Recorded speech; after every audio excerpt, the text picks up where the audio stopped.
মুসলমানদের জন্য খুবই দুঃখের একটা খবর। ইরানের অবস্থা একটুও ভালো নেই। যুক্তরাষ্ট্র এবং ইসরায়েল মিলে ইরানের চারপাশ ঘিরে ফেলেছে। একের পর এক ইরানের ড্রোনগুলা নষ্ট করে ফেলা হচ্ছে। মুসলমান হয়েও ইরানের মিসাইলগুলা মুসলমানরাই উপরে নষ্ট করে দিচ্ছে। যুক্তরাষ্ট্রের হামলা ইরানের শত শত শিশুরা শহীদ হয়ে গেছে। তবুও ইরান কখনো মাথা নত করে নাই, তাদের সাধ্য অনুযায়ী চেষ্টা করে যাচ্ছে। বাঙালিদের মুখ থেকে সবসময় শুনে আসছি ইরানের বিপক্ষে, ইরানরা নাকি শিয়া, ইরানরা নাকি মুসলমানদের আকীদা পালন করে না। অথচ 57টা মুসলিম দেশের মধ্যে 56টা মুসলিম দেশই আজ চুপ। শুধু ইরান একাই মুসলমানের পক্ষ হয়ে লড়ে যাচ্ছে।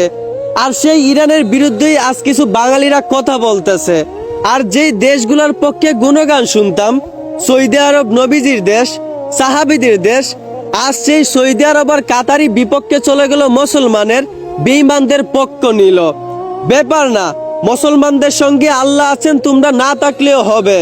বিজয় তো হবে মুসলমানেরই, তবে আল্লাহ তোমাদেরকে দেখে নিবে।